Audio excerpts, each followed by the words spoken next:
Welcome to Asphalt Talk, a podcast by and for asphalt professionals.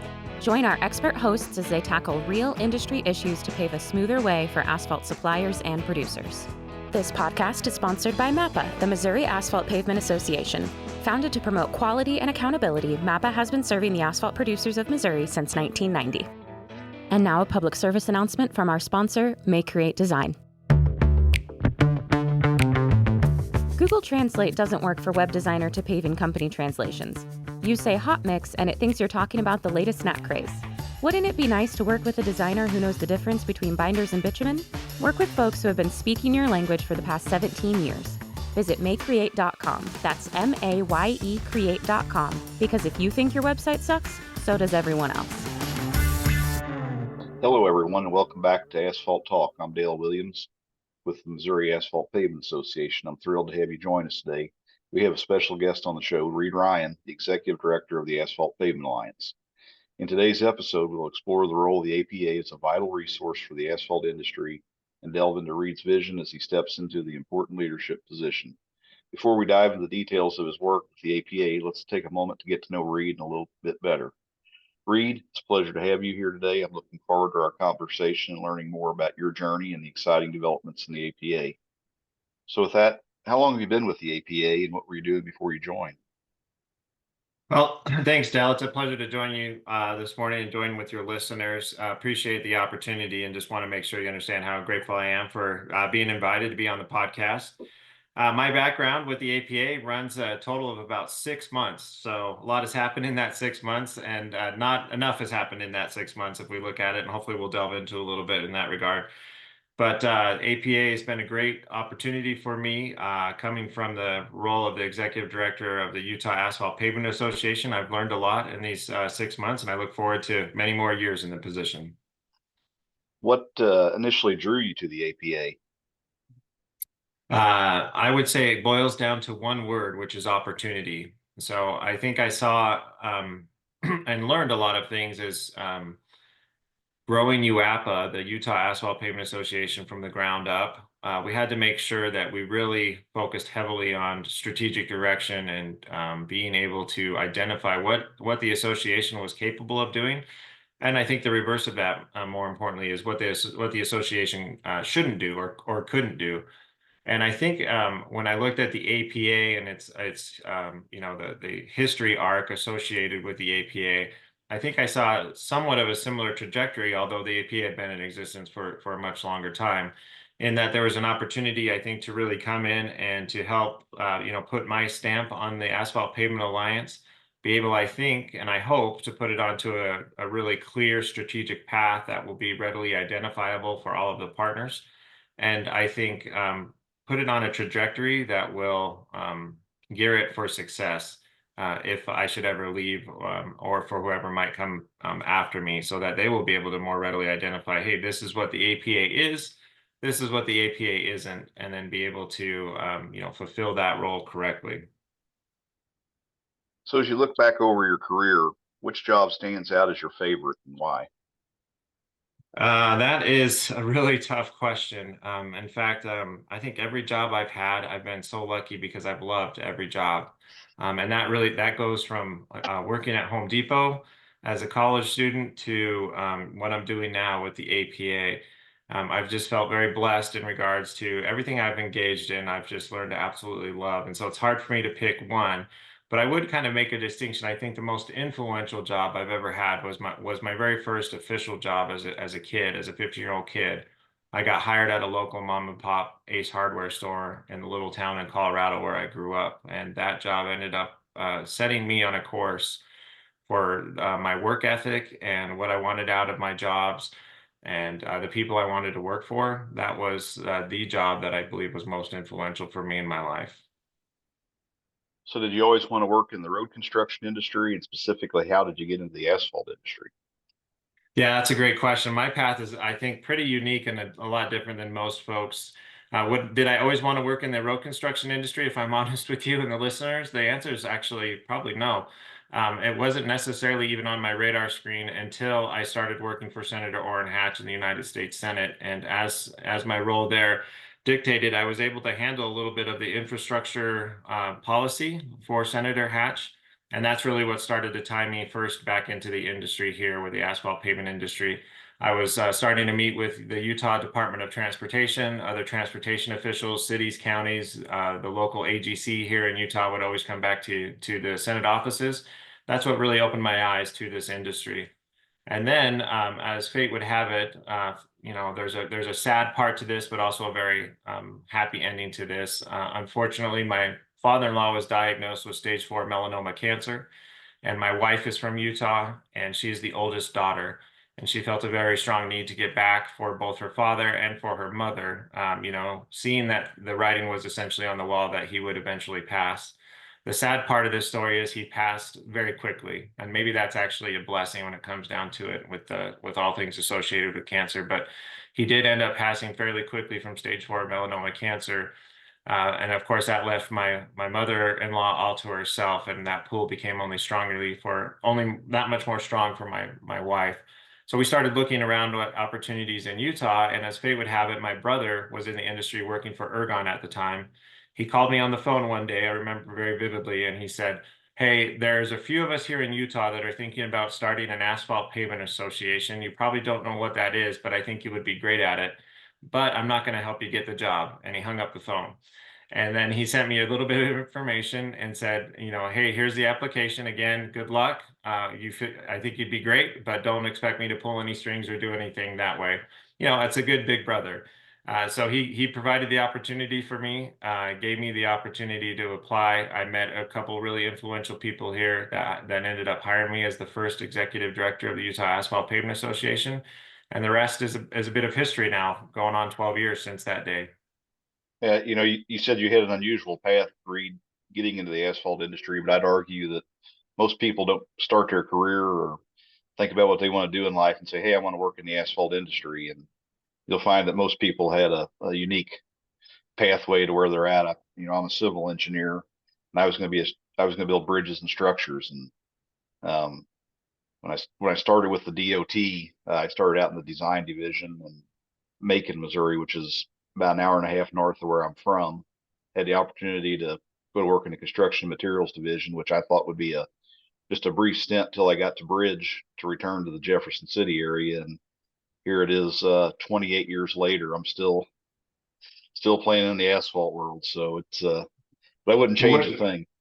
Wouldn't it be nice, Dale, if we were all smart enough to realize from the start just how awesome this industry is and join it? And Yeah. I think we try to do that a lot, right, with workforce challenges and problems and trying to tell people, hey, this is actually really, really good. And it's true. It's just so true because you can come into this industry, you can build a magnificent career. There's opportunities to engage at whatever level you would want to and move up to whatever level you would actually want to get to in your career path. And yet we challenge, it's a challenge to get folks into it. But if we were only that smart, all of us, to realize, hey, this is a pretty good spot to end up. Yeah, it's been fun, and I look forward to continuing in it. So, who was your most influential mentor in your career, and how they impact your journey? Yeah, I mentioned just a moment ago briefly in passing that I worked for Senator Orrin Hatch, and I would have to say actually he's been my most influential mentor in my life when it comes to a work component. And the reason being for this is by the time I started working for Orrin Hatch, he had already been in the Senate for decades. And political views around that aside, the point is he is a pretty influential person. He ran a number of the most influential committees in the United States Senate. And he was a high-ranking Republican within our government. And the best part about Orrin Hatch is he treated me just like he would treat a king, just like he would treat the president of the United States. And I was a 25-year-old staffer who could be replaced at any moment, right? There was lots of 25-year-old Reed Ryans that wanted to go to work for Orrin Hatch. And yet here was this man, this giant of the Senate, and he was willing to engage with me on a very personal level and in fact mentor me. I always joke he's the one that brainwashed folks or brainwashed me into going into law school. So Orrin Hatch is responsible for me going to law school and getting my law degree and pursuing that path while I worked for him during the day. And that was an incredibly challenging part of my life. And I would work all day in the Senate and go to law school at night until midnight when my wife would pick me up at the end of the metro route. And we did that as a couple for 4 years, and we did it with 3 sons. And I think it was Orrin Hatch who really gave me the confidence to say, you can do it, and I'll support you to be able to do that. And so that time was so critical in laying the foundation that now you can see, we just talked about a moment ago, how all those dominoes started to fall into place as a result of his mentorship and of the way that he treated me. And those are things that I've never forgotten, as I've grown in the asphalt pavement industry. We cross a lot of folks from construction crews, to fellow associates, and I've just always tried to treat people right, treat them with kindness. And I believe that all stems back to the way that I saw Orrin Hatch operate during his career. Wow, that's really neat to, you know, the experience you had with the senator. I don't think a lot of people understand they are just human beings at the end of the day. You see the soundbite on television, but I think they're different people than maybe the media Yeah, plays them and out to be. maybe we need to start a political podcast. I won't get political here, but I feel like we've missed that. Unfortunately, we're missing that, and a lot of the theatrics has taken over within our government, particularly at the federal level. When you still look to the local level, right, which is what's most important in our lives when it comes to what is our city council deciding, what is our local county deciding, what is our state legislature, what are they working on? Those are the things, that really touch us, I believe, on our day to day. The federal government is obviously there, sets a high level of policy. But, in day to day life, Dale, between you and I, much of what they do, especially what they do on TV, just doesn't affect our lives. And it's unfortunate that that's what we all point to as to what our political system looks like today. I feel like we could get back. So that's my presidential stump speech. I'll get off of that now. If you'd like to donate, I'll give you the address later. Perfect. Well, I would support you, Reed. I'd vote for you. I Let's appreciate it. shift gears a little bit and tell us a little bit about your hobbies outside of work. Oh yeah, so I have a few. The tan lines on my arms and on my feet will tell you very quickly that I'm an avid golfer. I love to get out and play golf. I think it stems back to my growing up in the mountains of Colorado. I remember many days, many summers, even winters when I would get bundled up by my mom. I'd have my black Labrador by my side, and she would just say, "Go play." And here I was, 7 to 10 to 12-year-old kid out wandering in the mountains of Colorado with my black lab, and just bonding and being in nature was incredibly influential for me. And I think now living in more of an urban environment, suburban America, right? I think golf kind of gives me that tether back to just being outside and being connected and, breathing fresh air and seeing blue skies. So I've always loved golf. Hopefully I always will be able to play golf as I age, which is happening rather fast, unfortunately. I think the other thing is I've rediscovered my love and passion for snowboarding, which again comes back to my time in Colorado. This past year, my wife was very kind and gracious and said, "Let's buy all new equipment and get a couple of passes and see what we can do up on the mountains." And very quickly from the very first ride this past winter, I remembered just how much I love snowboarding, and actually that I was pretty good at it at one point in my life as a teenager and in my early 20s. And so a lot of that, just like riding that bike adage, a lot of it just came back. And it was so fun as a 45-year-old man to be, whizzing down the slopes at 40 miles an hour on a snowboard was a blast and exciting, and a feeling that I had forgotten for so long because, work, life, and career have all built up. And sometimes those things that we love and we're passionate about get pushed to the side. So that was a great re-engagement opportunity for me this year. And then I think the things that have helped supplement all along is I've become a little bit of a runner. I wouldn't classify myself as a marathoner or anything else, but I love being able to get out, and I think it's an important component as I age to find some sort of exercise. And then of course I love music. Can't sing can't hold a note or sing for beans. Can't play an instrument. Couldn't tell you how to play a single chord, but I love music, and that's always been a big part of my life. You said you hope your golf game continues as you age, and I always think about my predecessor, Dave Yates, who I'm sure you recall. I love From, Dave. Yeah, I uh, miss him. and I do too. And Dave would always come in, on his 75th birthday and say, "Well, I shot my age, Dale." And 76, and he continued to do that. And I said, "Dave, I'm never going to live to be 100." So, Dave was a great man and a great golfer. I had the opportunity to golf with him a couple times, and yeah, I miss Dave. I'm glad you brought him up. I always when I'd play with him, I'd say, "Dave, do you ever get tired of hitting the ball down the middle?" And he'd say, "No." I witnessed that a lot. Yeah. So what's one thing that people in the asphalt industry don't know about you? Yeah, that's a great question. So I mentioned music. It's always been a part of my life. Well, there's a particular kind of music that's a huge part of my life, and that's punk music. So if you look at me, which you are doing right now, right, Yeah. through the miracles of communication, I look like I'm pretty well put together, right? My hair's combed and I got a collared shirt on. But in my heart of hearts, I'm a punk rocker, and it goes all the way from like '80s hardcore music to bands like Minor Threat, all the way up to like folk punk singers, guys you've never heard of, which nobody's ever heard of, but like a Frank Turner. And so it runs the gamut. And I think what's always drawn me to it is, punk rock like identifies problems and says, "Hey, here's a problem, right? And let's sing about it. Let's figure it out. And there's a better way." And I think that thematic messaging in the music has always stuck with me in my career and in my life to say, "Hey, yeah, this could be different or this could be better, and here's a way that maybe we can do it." And I think that's just bled through me. So nobody knows I'm a punk rocker, because um of the way I look. I don't have the black leather jacket on and the chains or the mohawk dyed pink, but in my heart of hearts, I love punk music. Well, that's certainly interesting. I've never listened to it, but I can certainly understand your passion for it. So let's shift gears, and I would like to maybe focus maybe on your current role with the APA. Can you start by giving us a brief history of the APA and how it evolved over time, especially with the recent changes? Yeah, so I think that's a great question. What I'm going to do is kind of answer this from the best of my memory, right? What I know of the APA. And my very first recollections of the APA started with my role with UAPA 12 years ago. And of course, the APA had been in existence prior to that, and really had been this national partnership, to establish the foundation, the national partnership between the Asphalt Institute, the National Asphalt Pavement Association, and SAPA Inc., which is really, a constituency of the 40 individual SAPAs, which is pretty amazing. So this national partnership alliance is formed.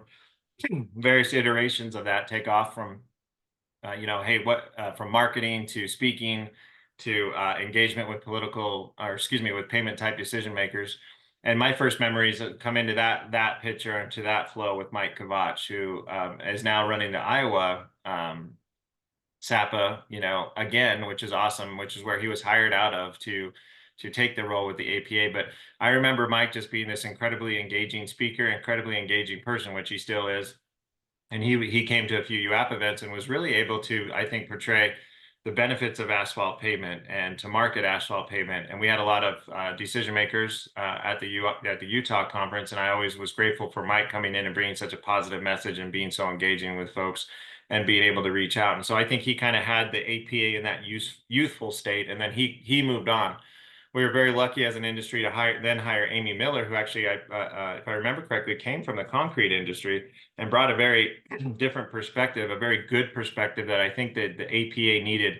And to Amy's credit, as I've thought more about this in the last 6 months, her task was, I think, to really kind of handle the APA in those angsty teenage years, if you will. And if you remember, like our own teenage years, like you're kind of trying to figure out who you are, you're trying to figure out, who you report to, what you do, and Amy, to her credit, was the right person at the right time to help handle those angsty APA teenage years, if you will. And I want to give her full credit for being able to do what she did and manage, I think, some very difficult growing pains for the APA in those years, right? And really trying to narrow down and figure out what the APA is and what the APA does. So Amy was able to successfully navigate those waters, and then an awesome opportunity opened up for her to join the Asphalt Contractors Association of Florida, and that's where she is at now, bringing all that expertise from the national level back down to the local level. And now I come in, and I think I have a unique perspective, having started UAPA from the ground up. I understood, as I mentioned a little bit, what it takes to really identify who you are, right? And I think conversely, again, to identify what you are not. And so here I get to have the APA into these next, these years, 20 years on or so, that now the APA is really discovering what it is, and APA is really coming into shape. And I think with the help of the staff that I have now with Buzz and with Britton, we're able to really kind of give form to what the APA will go and do in the future. The exciting part now about the APA is we've never had a technical director. So, and we've never had a technical director like Buzz. I should mention that. So I believe you had Buzz on your podcast as well, so I won't repeat too much of his information, but I would encourage folks to go and listen to that conversation because it was excellent. But we've never had the ability to deploy someone like Buzz that has, I believe, the perfect combination. He's a bit of a unicorn in our industry because he has DOT background. He has practical construction experience through the building of the test track for 20 years, you know, all of the cycles that they've gone through. And then he understands the need of decision makers because they're folks that want what is the best answer. And that's really what they were trying to get at the test track. And so Buzz knows how to blend all those things together and balance all of those priorities. And now we get to take him and deploy him across the country. So it's not just one SAPA that's benefiting, or it's not just AI, or it's not just NAPA, but it's all of us across the partnership that get to use Buzz and to use him effectively. And then I'll mention with Britton, she's a rising star within our industry. And I always joke and I tell folks that my job is to have Britton take my job in about 10 years or so. And I would consider that a tremendous success for the APA because Britton is just that good. And there's a few wonderful things that she's doing now. I think growing some of those historically successful programs in the APA, such as the Perpetual Payment Awards. We've given Britton full ownership of those programs so that we can see what she'll do with them next. And she's writing her own story with, you know, programs like that. With the Perpetual Payment Awards, for example, she's already reimagined the toolkit for the award process, the time frame for the awards, how we're going to source the awards, all with an eye towards getting those awards more readily into the hands of our agencies and our folks that are winning those awards in a more timely fashion. So it's a pretty good time to be at the APA. I'm just along for the ride with two great folks that I get to work with. I think my job is to really make sure that we don't take it off the rails too far, although some may argue we already have. But my job is to really keep it on the rails, but build the next set of tracks into the right direction, which is, you know, something I hope maybe we could talk about here in just a moment. But that's primarily my job. Well, I think that's a good segue. So what are your top priorities and how do you see them shaping the future of the APA? Yeah, that's a great question. I think the hard part, as I mentioned, in these years that the APA has been in existence, it's been really hard to kind of take, you know, your two fingers and bring them together and pinpoint exactly what the APA is and what the APA does. I think part of that, and this again goes to my background with UAPA, but we needed to simplify the mission of the APA. So if you go now to the APA's website, there's a couple paragraphs about, hey, this is what the APA is and does. And if you were to read those, or if I were to read those, and then we were to take a quiz on what the APA is, we would have a hard time answering it, just to be honest. And so if I can take that information and I can squeeze it down to, this is what the APA does. It champions, supports, it promotes quality asphalt pavement, period. We can get somewhere, and we can get somewhere really, really quickly. And then it's not a question anymore about, hey, what does the APA actually go and do? Well, the APA goes out and champions, support, and promotes quality asphalt pavements across the entire country, across our entire industry. Well, how do we build that? I think we build it on three key pillars, which are innovation, education, and collaboration. And if we can point to those three key pillars, and I can say, does this what Dale's asking me to do today, does that fit within these three pillars? Does it fit within that mission statement? If I can answer that, then I think I can go do that. And if I can't answer that, then we need to understand that that's something that the APA shouldn't necessarily delve into.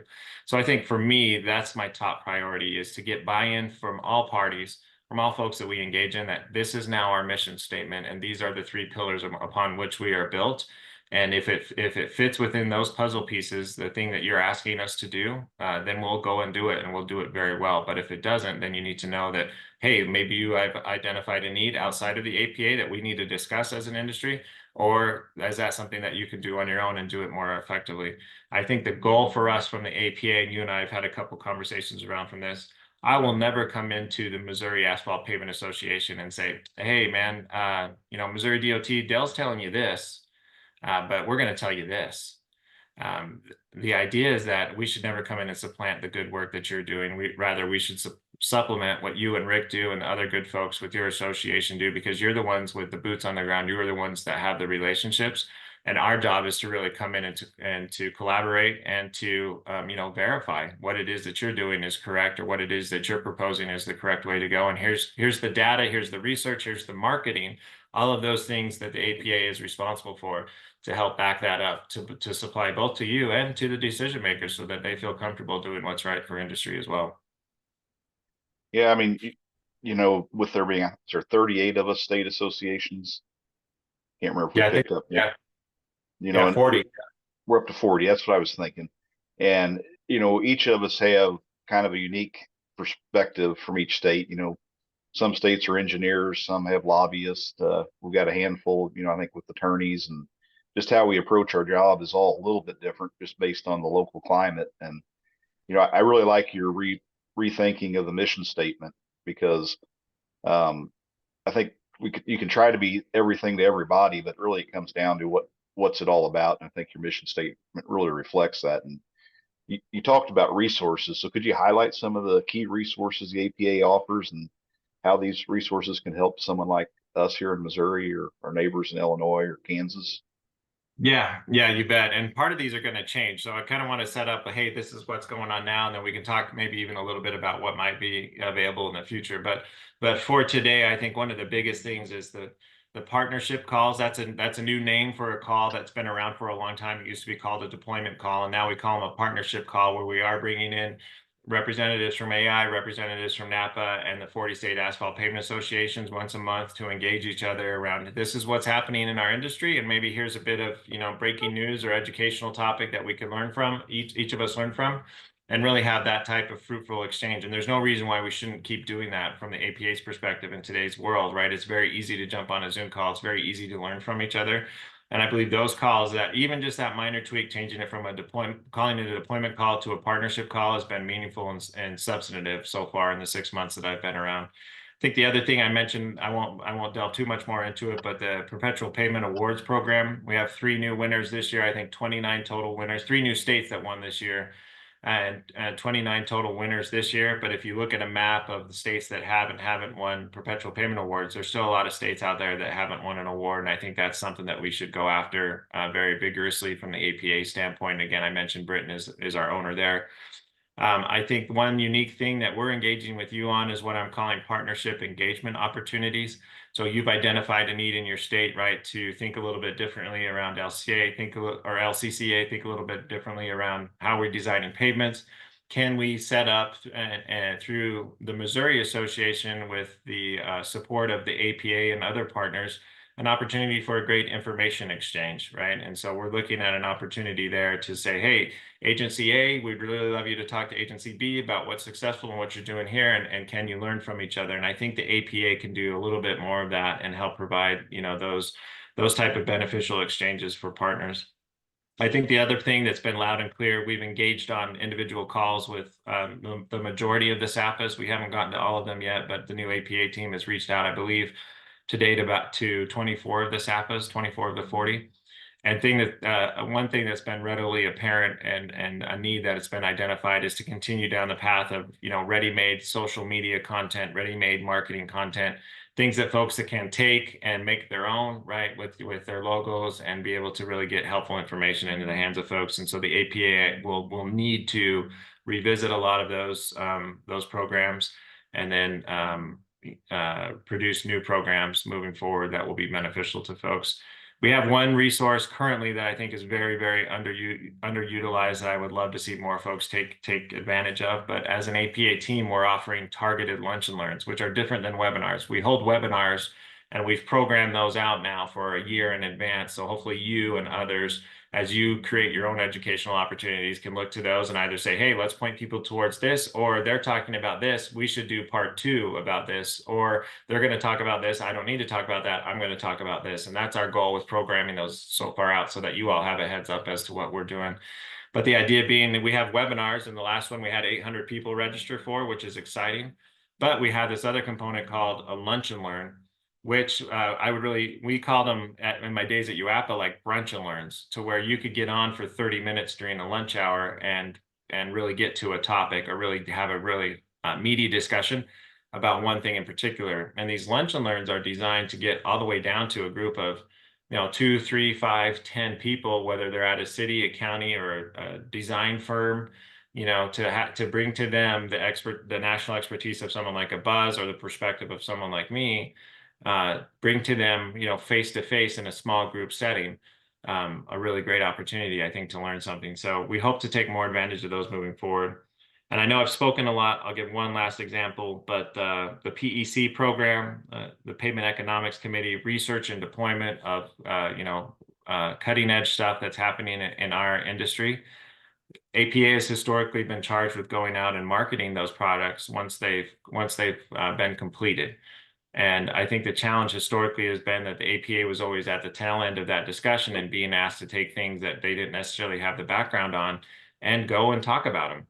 And so my proposal and what we're working on internally is to how do we engage the APA so that we know the end from the beginning, so that we are in the discussions as those contract papers are being signed with whatever research institution or whatever party may be doing the work, where that money is being, strategically and effectively deployed.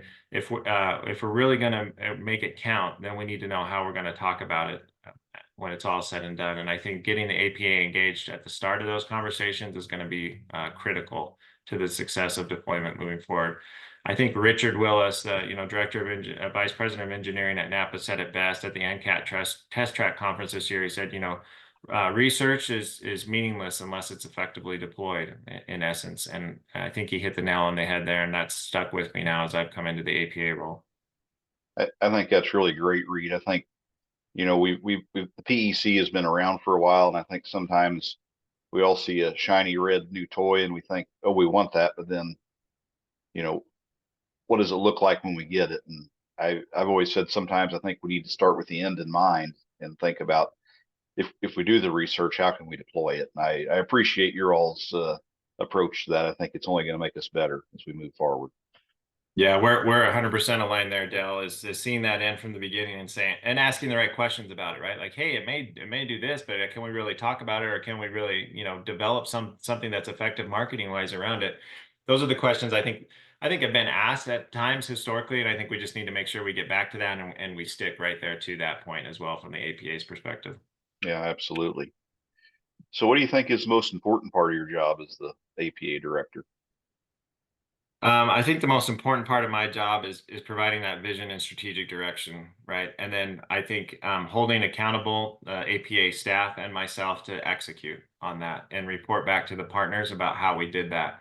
And I think we're developing some tools that will be ready-made and readily accessible for the partners to see that, and for us to see it as a staff, so that we know from an objective standpoint that we're either being successful or we are not. And so that's my, I think, most important job, is to develop those principles and tools that will allow the APA, as I mentioned, should I move on someplace or something happens, the next person can come in and say, oh, these are the things that I'm responsible for. Here's how the reporting structure works. And here's how we mark success. And the APA, to its credit, has had work plans. It's had these meetings, right, that take place, and there's a report out. But I feel like there's an opportunity for us to just tighten that a bit, to I think put a couple more tools in place that will give us that direction. And those are all things that I've kind of discovered as growing an association like UAPA. We had to constantly remind people as to what we're doing and why we're doing it, and to have their appropriate level of buy-in. And I think that's my most important job from the executive director role with the APA, is to provide that vision, strategic direction, but not just to provide it, but then to execute on it. So what do you think is the most challenging part of your job?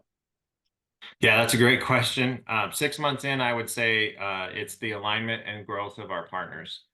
And I'm not obviously responsible for every aspect of that, but it definitely is a great opportunity. I always view challenges as opportunities, right? So I'm going to frame it into that mind. I think it's a wonderful opportunity for us to continue additional alignment between the three partners that make up the body of the APA. What I mean by that is all three are great entities. All three are wonderful supporters of the APA and have been for many, many years. Obviously, for my own self-interest, I don't want that to change. I want a job. But I think we can provide through the APA what I'll call, that bridge, if you will. Or I always use the analogy of, it sounds a bit crass, but can the APA be that welcome mat that welcomes these partners home to our industry and says, hey, you're in a good, safe space. You're in a comfortable spot to tell us what you really feel. And what can we agree on? What can we not agree on? And how do we grow together? And I think that's for the existential part of our industry, that is vitally important, is that we are talking to each other internally, that we feel comfortable doing that. And I really do believe that the APA, that other component of the APA that's not that external component that faces our decision makers, but really that allows our partners to engage each other, I think it can serve that role. It has served that role, and I think it can even grow into that role a little bit more to have those type of conversations with each other. So we're looking at ways that we can provide more forums for that, and we're looking at ways even to to grow the partnership. Does the APA need to bring on additional partners? I think is a valid question that a lot of folks are going to ask in a few weeks here at the APA Leadership Summit that's taking place at the end of August. So that's a challenge. It's a great opportunity is the way I would frame it. And then if I were to be honest with you, my family says the toughest part of my job is the travel. So Yeah. I've been gone quite a bit these first few months. In June, there was 2 nights in a span of 3 weeks that I slept in my own bed, and they were not consecutive nights. So it was a night in and then gone, and more travel, and then come back for 1 night and then gone again.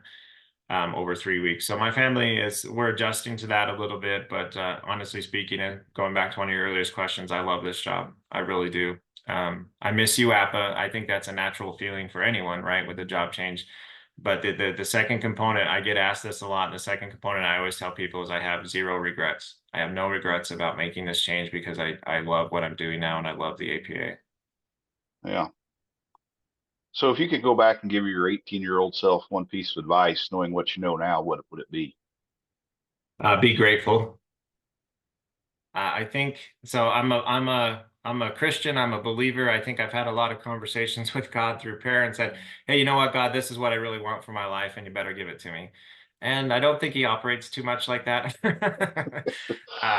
But what I have observed is that what I thought I needed out of my life, I've been given in many other meaningful and beautiful ways.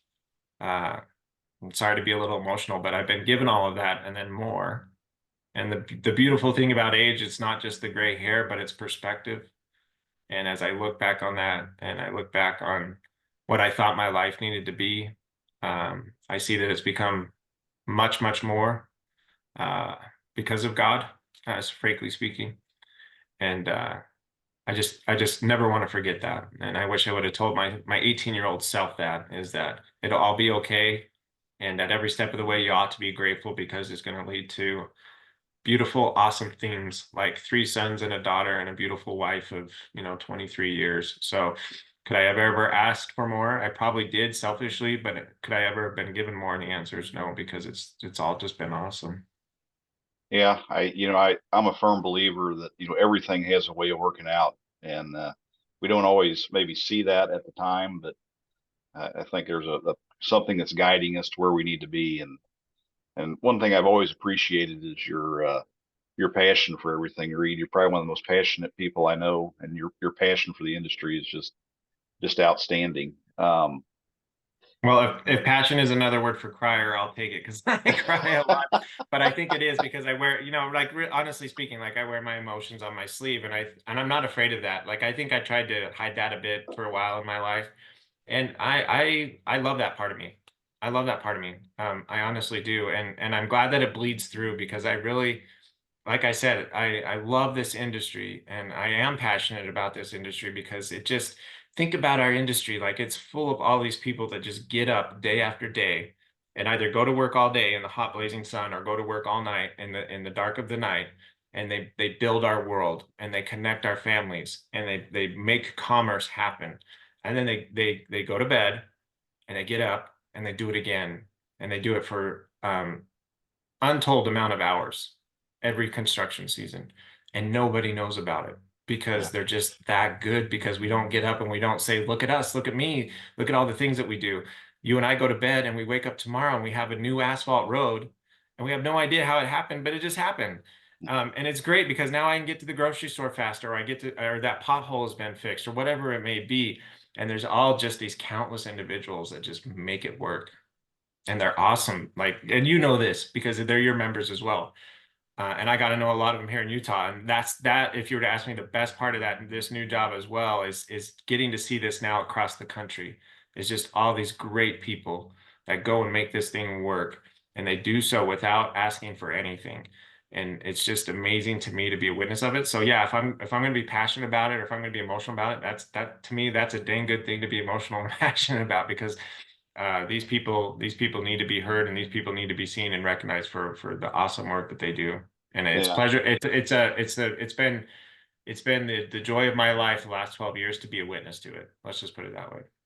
Yeah. I mean, I think most of the contractors, whether they're from Missouri or Utah or the states in between, I think they're all kind of cut from the same cloth. I mean, you won't find a greater group to, work with, or just, be out at dinner with, or, at meetings. They all have the same passion, and you're right. They go to bed every night and get up and repeat it every day, and never say, look at me. And just, and one, as I was sitting here thinking about, talk about your passion. I remember when Dave Yates and I, when they first hired me here, and we actually had, a few months to interact and work together. He said, Dale, you're going to be bleeding black before this is done.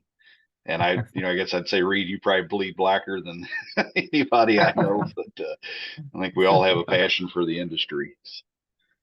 So, We do, and it's such a blessing to be a part of it. so is there anything else you'd like to share with our listeners, especially as it relates to the future of the asphalt industry and your vision for the APA? Yeah, there is. And thanks for this question. And this one, I think, has caused me a little bit of thought and pondering. And I've had this unique opportunity. I mentioned a lot of the travel, right?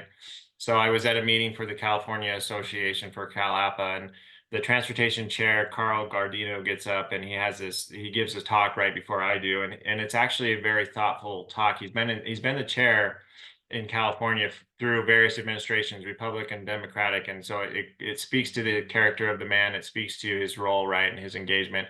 So I never had met him before, but kind of instantly, almost had a man crush on this guy, because he was just that well spoken. He was just that, you could just tell he thinks things through. And he gave 3 pieces of advice that I think pertain very well to the APA. He said, we can choose to be engaged, or we can choose to be enraged. That was his first piece of advice. And then he said, likewise, we can fight over the crumbs, or we can learn how to grow the pie.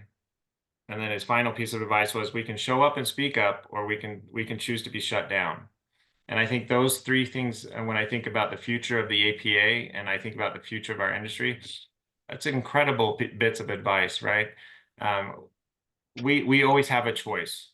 Each one of us as an individual, collectively as an industry, we have a choice about our future. I think a lot of times we feel like we don't. I feel like a lot of times we as an industry will say, oh, we're being acted upon, and we're not necessarily acting. I think as an industry, we can do a little bit more acting. Like, we can act and not be acted upon. We can go tell our stories. We don't have to get angry, but we can engage. We don't have to say, this is not an, that this is my piece of the pie and you don't get any part of it and you're not part of the club. Rather, we can say, how do we grow this club to include you? How do we make sure that we understand where your voice is being heard? And then finally, like, if we don't do this, like, there are voices in opposition that would certainly want to see changes to our industry. Even to the point of shutting plants down, shutting down operations when it comes to mining or otherwise. And I feel like we have a much better story to tell that's just not being heard. And so the opportunity for us to show up and to speak up is definitely there. And I think those bells are ringing more loudly than they have in a long time. And I think that's the challenge for each of us in all of our roles, is to go out and say, how do I speak, and how do I speak effectively? And how do I do so without making you my enemy? Because honestly, you're my colleague, and I need to understand and learn from you and engage with you. And so there you have it. That's the role of the APA. That's what we hope to go do. That's why I love working with folks like you and the other SAPAs, is because I think those opportunities abound in our industry, and they're ours for the taking. I think we just need to be willing to go do that. Well, Reed, I certainly appreciate working with you and appreciate you taking the time to join us today. Um, I'll give the listeners a little preview. I think on October 3rd, we're going to try to put together our what I'm kind of innovative pavement workshop, and Yep. maybe once we get that all fleshed out, maybe you and I and maybe some of the other partners can sit down. Maybe we'll have a little podcast to give people that might attend preview what we see there. So. Yeah, that's great. We actually have a planning meeting for this a little bit later today with a few of the partners that are helping us. So Buzz and I will be on a call with a couple of folks later today to try to figure this out a little bit more. So we're really excited about the opportunity. Again, right up the alley of the APA, right up the alley of being able to partner and supplement the awesome work that you're doing within the state. I mean, all credit where credit's due. This is your idea. So our job is to go in and to make you look good. And I hope that we can do that for you. Well, you're going to have to put some lipstick on a pig, but I'll bring my makeup bag. I appreciate it.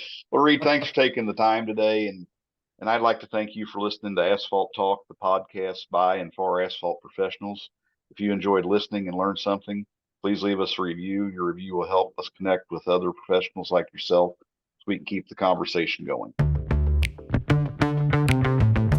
1992 called, they want their website back.